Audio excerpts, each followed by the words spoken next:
and welcome to quiet and sleepy Thailand, a quiet rural street where RC Racing with Neo Buggy are attending an open house, perhaps a sale of that house, but no, we're here for the 1/8 IFMAR World Championships. If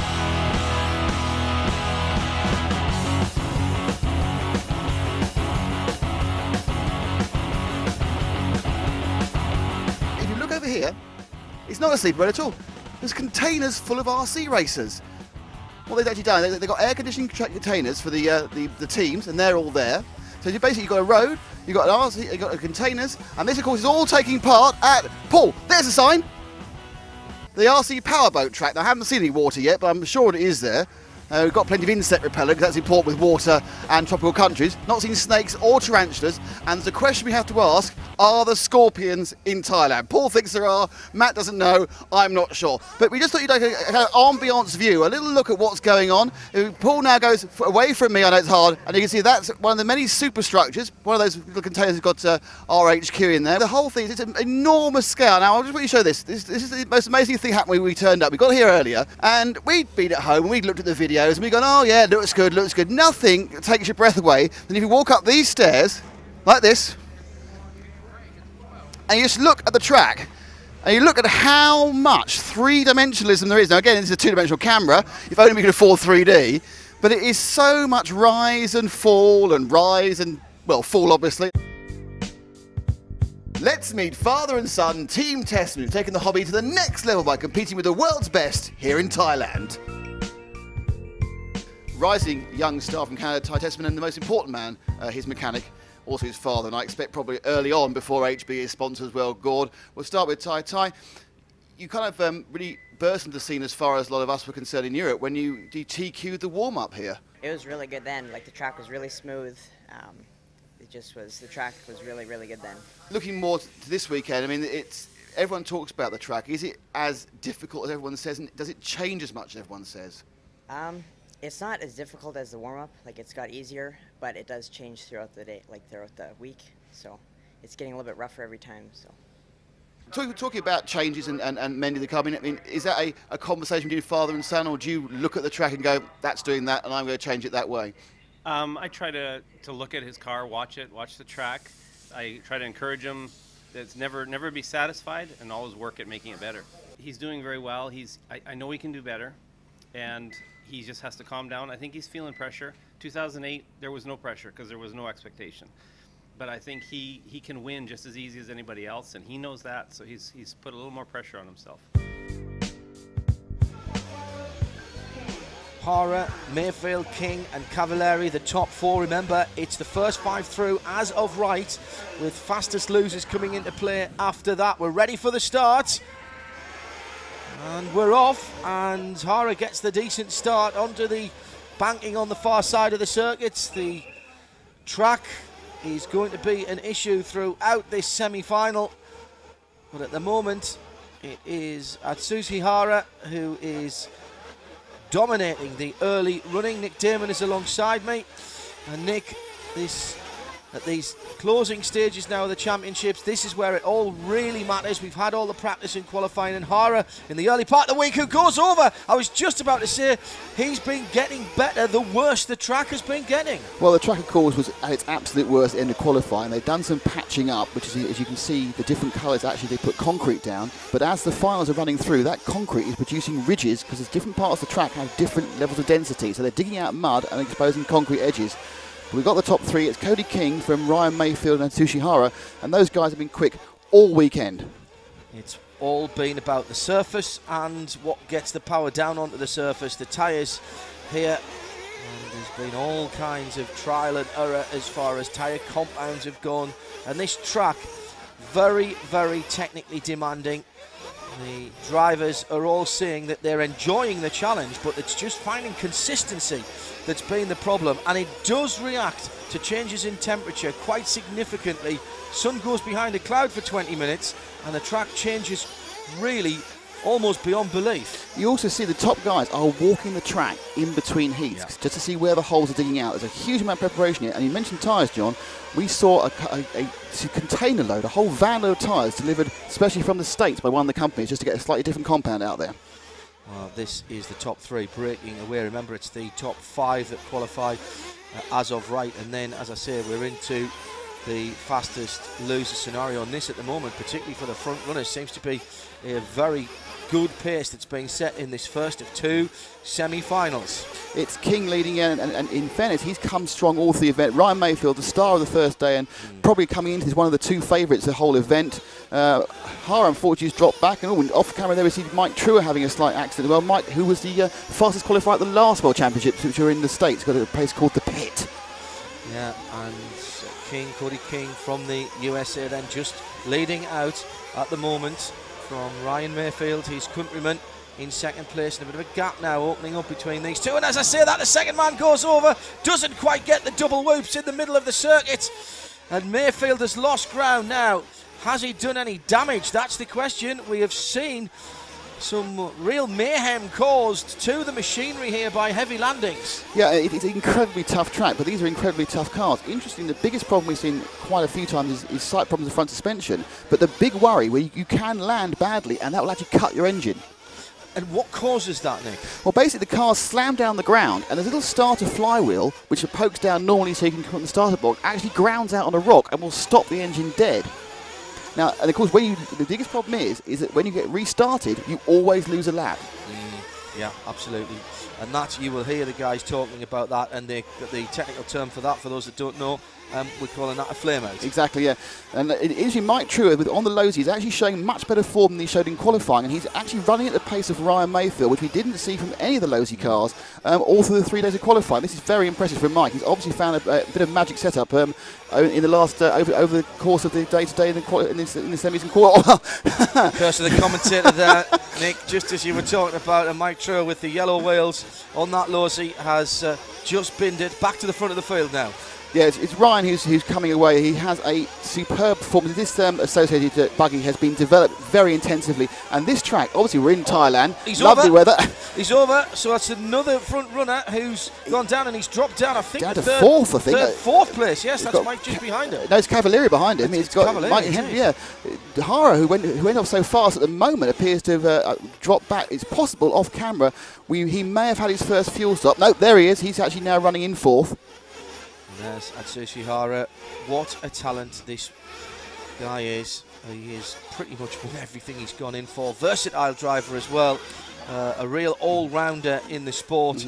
We think of the days in full-size motor racing of people like Vic Elford, who would be Formula 1 racing one day, sports car racing the next weekend, and then Monte Carlo Rally the weekend after. And really, the big names of RC racing are doing that and have the versatility to be able to transfer their skills, very different skills, from the tarmac to the dirt. Absolutely. I mean, Hara, of course, is currently the reigning world champion at this event, the 1/8 off-road rallycross. We saw him become second in the world championships in this very country in touring car, and he is a historical touring car champion as well. And he's also featured very highly in the electric off-road as well. So he is a fantastic all-rounder, but historically, the dominance of this event has been American, so he's really bucking the trend there. The rest of the guys around here, they're all the Americans. They practice all the time, and it's very, very big money over there. And 9 in fact of the top guys are American. Another problem in the background. That's Mayfield there. again. That's Mayfield again with a lack of concentration. It's hard. These bumps can turn up in between laps, John. You may think you're taking the same line each time. It's not like touring car racing where you're on tarmac and every line's the same. You hit the bump the same way you think twice in a row, and you could be 3 or 4 feet different. And let's not forget that you're not sitting and there's again a problem. You're not sitting. Your line of sight is not where the car is. You're a long way away. And is that Mike True? I think that's Cody King who's hit. And Cody King and Hara, they're having a combination of errors. These are the best drivers in the world, and even they can't get it right every time. Now this is an absolutely crucial time. In goes the fuel. The pit stop, well, that looked pretty smooth. The in and out, just like any form of motor racing, is the key to a good stop. And you see that he's dropped back into the pack just a little bit. Back, I think, in 4th. It's about, you get it right, it's 6 seconds you lose. So it's pretty damn quick. And of course, you don't want that on the outlap. And mayhem there in the middle of the circuit. Look at this. We've got 1, 2, 3 of the buggies over. And Well, you're mentioning just how difficult this is. These are the best drivers in the world, but they are viewing this from a driving platform at some distance. And clearly, our cameras probably have a better view in some case than the drivers do. We have 2 or 3 cameras. They have one pair of eyes and one point of view. Sometimes we're coming towards you. That's really hard when they're jumping. And it is this constant changing environment that's the biggest. And of course, these guys are having to push because they aren't guaranteed of getting into, even with this sort of racing, things can go wrong, which can cost you half lap or a lap with a flame out. So they have to try and build a cushion because not only in the top 5, but it's important quick as possible to look at those 2 fastest loser spots. Now this is better. This is getting into a rhythm. This is Mike Truer, yeah. And when Mike or any of the top guys gets into the rhythm like this, and we've seen this many times on our racing coverage here on RC Racing, Nick, that you get into the rhythm and all of a sudden it seems like the whole of the rest of the world has slowed down and there's nothing else going on. And as I say that, and that I think is a flame out. That is disastrous because Mike was actually leading then comfortably as we went to the pit stop race. Now whether he's just pushed it too far and he's actually run the engine too lean, I don't know, but that looks like didn't seem like a hard landing cut, so that looks like possibly just a fuel pressure one, but that has lost Mike. Oh, look at the time that's just absolutely ebbing away there. The really bad news for him is he was actually cut just before the timing loop. He lost an entire lap plus all that, and in fairness, that's going to make it very difficult for him to do anything. But that has handed Hara, who had made that very poor start, he's in the lead. Here is Atsushi Hara coming round to lapped traffic here. And again, the rhythm now seems to have settled down just a little bit. He's found a groove that he is happy with. I mean, the nuances of what's going on here, even to those of us who've had a go on the sticks ourselves, the way these guys control the car, not only on the dirt but in the air, still just absolutely remarkable for me. The balance in the air is the key thing, and that's what makes a difference between a good and a bad drive, because effectively once they're in the air, it's not just power it, jump and wait for it to land. Whether you're on the throttle or off the throttle will affect the attitude of the buggy. You can get a longer or a shorter jump. This big jump that comes up now, they'll be off the throttle, put the brakes on. That brings the nose down to land it. They're trying to land it softly, and they've also got to try and land it in the right place. And presumably different chassis and engine combinations have slightly different characteristics in the way that they fly. I remember many years ago the Peugeot 205 T16 rally car, back in the days of Group B rallying. They mounted the engine so that the engine was spinning a different way than it used to, and that really affected the way that the car flew. Well, actually, it's really interesting because the car in front of him was Cody King, who was in fact just leading, but he just lost the lead because he got in for his second stop. But the Kyosho, which is won more world champions than any other manufacturers, they've made some last-minute revisions to the car to bring more weight to the nose for this track. So they've actually moved the radio box right up the front of the car to make it better balanced for these particular jumps and the particular takeoff and landings we have. Just proving that there's nothing new in any form of motorsport, but the teams and the manufacturers looking for that edge here. Such a prestigious event. And coming in for second stop here, it's Ryan Mayfield. He's currently running third. Now, that car doesn't look quite right. It's lifting that inside front wheel. He's lost full down travel on that wheel on his right hand side. Look at how he's struggling turning into the corners, Nick. He's really having to work way too hard. Yeah, he's effectively. That's the right front wheel. He's in three-wheel drive. Effectively, when he's on the flat, he's on three-wheel drive. Now, luckily, he's got 3 limited slip differentials, so it's actually not going to lose as much drive as you might think, but it's going to mean the car's handling very differently left to right. Because when he goes in the right-hand corner, he'll get full pressure down, and Hara now comes in for his last stop. Now this is the final stop for Atsushi Hara with the number 1 on the car as he blitzes out, started from pole position, took things easy earlier on, rides the berm on the outlap, and again, just like every other form of motor racing, you have that braking concentration. When you go in for your pit stop, you've got to get straight back on it here. Now, Cody King is just behind him at the moment. So he's about 5 or 6 seconds behind. So in that second set of pit stops, obviously, we did see him having some accidents coming out, and he's managed to lose the lead. But at this point, I would think he's going to start thinking about playing safe, because he knows he's in second. He's got a few minutes to go. He's qualified. It's not really worth pushing it and risking it. Hara, he's got the car going really nicely. Skip, and that's when the cars are going well. It is still possible to get a bad landing, but Hara, in fairness, once it's in, he lives nearly in Bangkok. He can travel down to the tyre for this test. Saying that, he's just rolled over, but I think this is the last lap. We've just heard the last lap buzzer go. This is his victory lap, so it looks like Hara is going to take this first semi.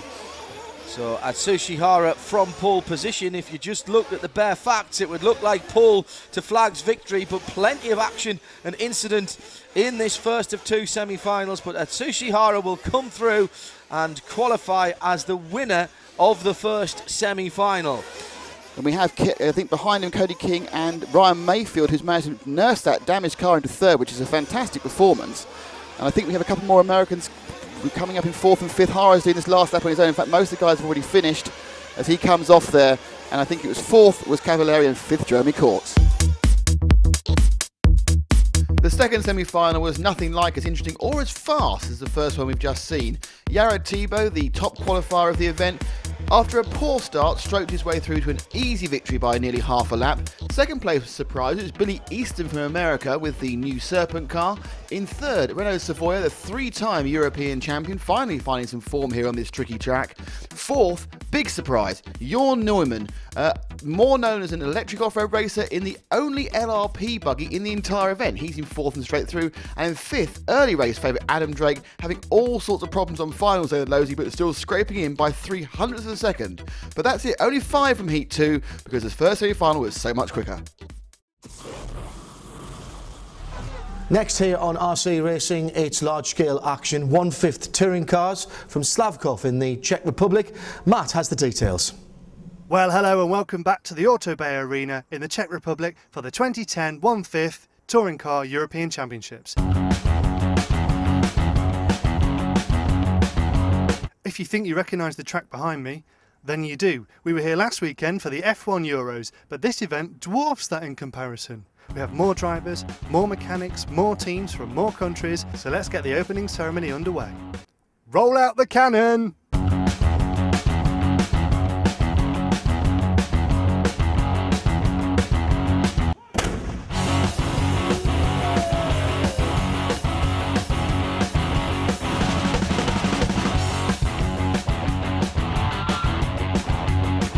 Yes, the Czech know how to get these things started, and there was even more cannon action for this prestigious occasion.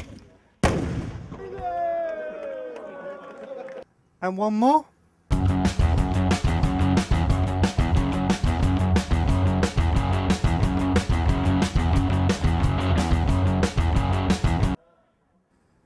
No? Oh. Well, coming up we've got... Let's get into the final. The current champion Marcus Feldman on pole seemed to hesitate as the horn sounded, allowing Bernard Alain and Audi to get off to a cracking start and Alice Bayer in car 3 to look immediately threatening to the veterans' race. And for several laps Bernard looked strong out front despite Marcus Feldman's challenges, with Alain continuing to snap at the German's heels. And in the early laps it started to feel like a battle for second place, with Bernard beginning to edge away. But with just 6 laps down, Marcus was right there again, hungry to be out in front. But his challenges also brought little mistakes that brought the front 3 cars together again. For lap after lap this 3-car train continued, and something had to give. Alice Bayer's overzealous corner knocked Marcus offline and clearly ruffled the 5-times champion, who many would have expected to be some way out in front by now. Having given way, Alice seemed to overtake with ease, whilst Feldman lost momentum and a few short moments of chaos landed him in 5th place.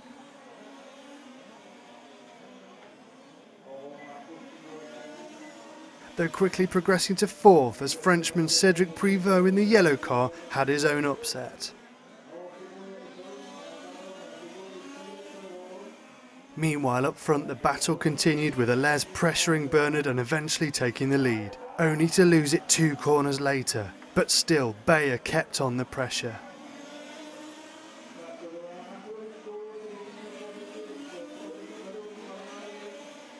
This continued for several laps until Alès Bayer, one way or another, retook the lead. While Marcus, for the time being during the mid part of the race, remained in 4th place behind Dario Vaselli in car 6. Well, with less than 10 minutes remaining, Aleix had continued to thrill his home crowd, staying out in front and looking capable of toppling Marcus's throne. But Marcus had got past Dario and was now in third place, but by no means as aggressive in the corners as he had been. But then came what he needed. The mistake. Bernard flipped his car and all of a sudden Marcus was in shark mode. 8 minutes to go and Aleix was holding his own. His car seemed unsteady and at times swerved wildly. Was it a technical problem or the nerves of a young driver being hunted down by far and away the most dominant driver in this class? Well, on lap 54, Marcus made his move.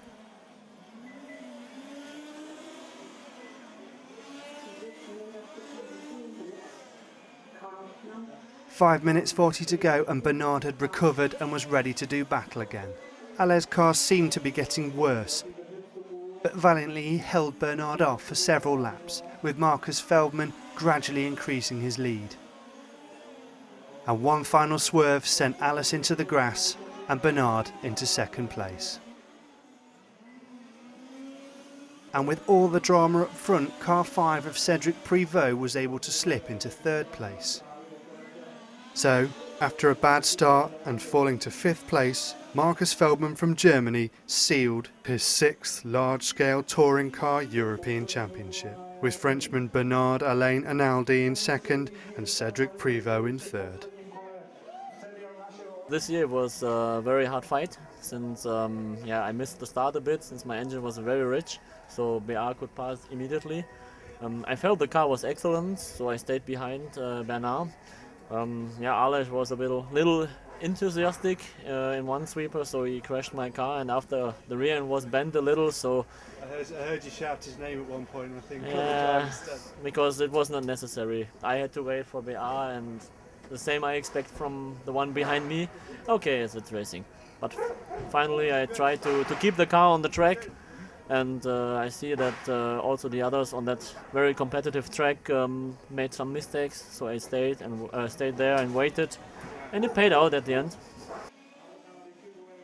Did it push you to the limits? Did you think at any stage, I'm not going to make this, or were you there all the time? I think if you start thinking you're not going to make it, you lose. So I always tried my best, and it worked out. A young driver, Aleix Bayer, threatened to take this from you at one stage. We also had a 9-year-old in the semi. Do you feel good about the sport with young and new people coming into it? Yes, of course. Every sport needs new people to start and to race and to get supported. I think now there's a good young generation which is on their way. I think the years will come, and we will see. The fight is started already. Well, that's all we've got time for this month's RC race, but next month we'll be bringing you more sights and sounds, but luckily not the smells of Thailand, as we have the final of the 1/8 World Championships from down the road in RC Powerboat. Join us next month.